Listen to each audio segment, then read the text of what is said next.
Hey, what's going on? Welcome to another episode of the Fans of Wrestling Show. I'm your host, Paulie Price, and today we're going to be talking about AEW Dynamite. Alright, we're going to start off with the first match of the night, and that was Colt Cabana making his debut at AEW Dynamite with SCU versus the Dark Order. So let's check out this match. Alright, we check it out right here. We see Colt Cabana avoiding being taken out by the Dark Order here. Scorpio Sky bringing up one member here. Frankie taking out the rest, and beautiful maneuver right here by Scorpio Sky, setting up Colt Cabana for the Chicago skyline right there into this wicked Superman pin, which is pretty unique right here. And SCU and Colt Cabana gets the win. For me, I'm going to give this match a 4 out of 5. I thought it was really entertaining. I know a little bit about Colt because he's in NWA, but now he's all elite now, so congratulations. It's definitely a 4 out of 5 match. Now we're going to move over to Jake Hager versus QT Marshall. This match was pretty good. I mean, we see the strength of Jake Hager. I mean, this is his first match on Dynamite. Look at the strength by this man and the speed. I mean, the man of his height. Look at this clothesline taking out QT Marshall, and that was pretty much it. I mean, it was all Jake Hager this match, and right here puts the arm headlock right here, and QT Marshall has no choice but to give up here. Right, you can see Paul Turner doing a great job getting the bell rung so that Jake can get the win, but he's not letting go.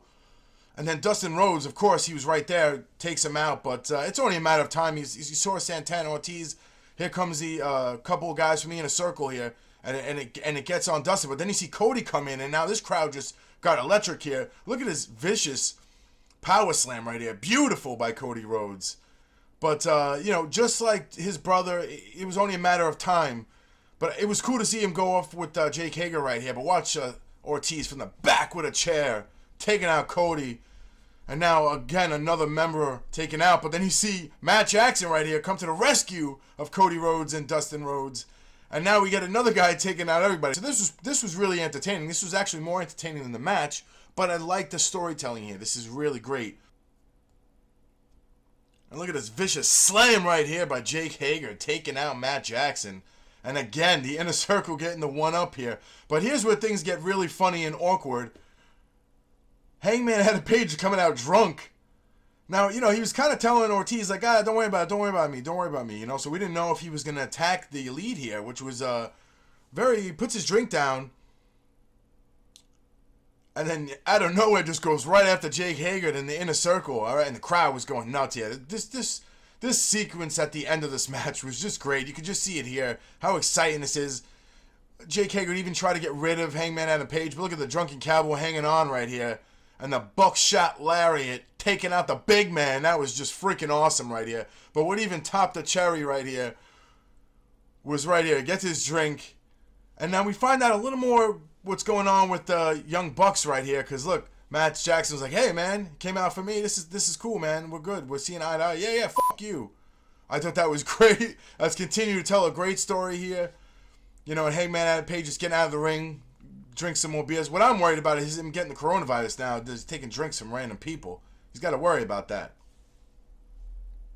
But for me, I'm going to give that match a 4 out of 5. It was a really good match, and that ending really was spectacular. Just seeing more storytelling with the Young Bucks and Hangman Adam Page and everything that we're seeing with Cody. It's just great. I really love everything that they're doing right now. Now we're going to move over to the Pac versus Chuck Taylor. This match here was all Pac. I mean, you can see it right here. Look at this beautiful cutter right here. Boom, nails it on him.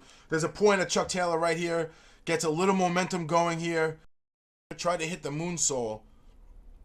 But Pac is way too fast. He was able to move out of the way, nail his submission,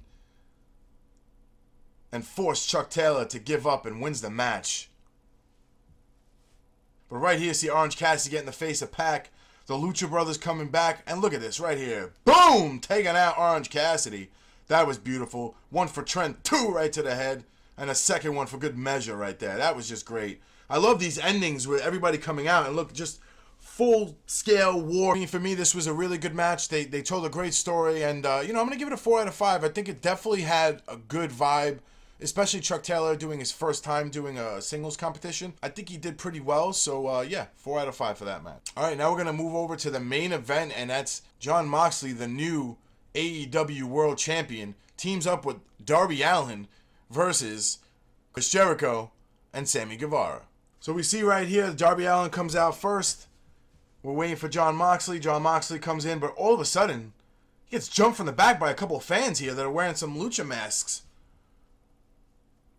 They finally get to the inside of that tunnel. And Chris Jericho's loving this.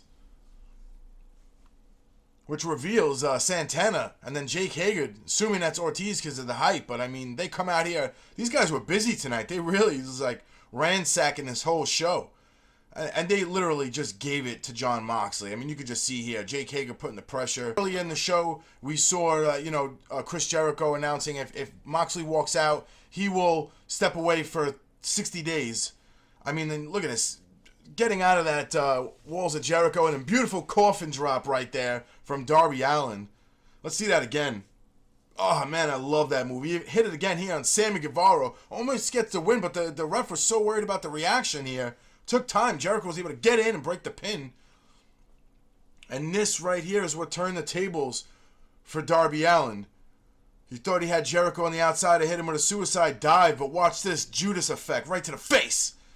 Give you another angle right here. Boom! Right to the face, knocking him out. Sammy Guevara getting the pin and the win. Jon Moxley coming out. I mean, this guy is just amazing. This show is great. I mean, like, just back and forth. Look at right to Hager with that chair. This was just a sick show. I mean, look at Jon Moxley. He's running rampant on the inner circle right here. Paradigm shift for the Spanish God. But it only took a little time for them to get momentum back. And right here, seeing shades of the Shield right here. I mean, I was kind of shocked to see this. Right through the table. Let's do it one more time, man. Jon Moxley being put through the table, Shield style. And almost mimicking the fist right here. But they put out the middle fingers. And this is how the show ends with the inner circle on top of Jon Moxley, out cold, wasn't able to walk out. We didn't get to see it. I can't wait for next week. For me, I'm going to give this match a 5 out of 5. It was outstanding. You know, Darby Allin took on two competitors. Jon Moxley, that whole scene was great. Jon Moxley coming out at the end and then seeing that FU to WWE with that Shield. I mean, I thought that was pretty cool when it was Boss to do that. So for me, definitely a 5 out of 5. This was really an outstanding match and a great way to end the show. All right, now we're going to break down the show. We're going to start with the ref rating. I think all the referees did a great job. Other than that, Rick Knox just not getting down in time, but that was just waiting for Jericho. 5 out of 5. Great job. Everybody was outstanding. For the match card rating, I'm going to give it a 5 out of 5. I actually liked how they lined everything up. We did see a few things I'm going to talk about Cody, where Cody came out and basically got interrupted by Jake the Snake Roberts, which was very shocking. The crowd did a big pop for that and basically comes out and insults Cody, saying that he's crying about losing to MJF and that he's got a talent that he's going to be managing who's going to come. A lot of people are saying that it's going to be Luke Harper. So we're going to see what's going to happen, or Brody, whatever you want to call him. But I'm very eager to see what's going to happen next week. So 5 out of 5 for the match card rating. For the production value, I'm going to give it a 5 out of 5. Everything was great. The commentary team was amazing. They did a great job telling the story. We didn't hear from Taz.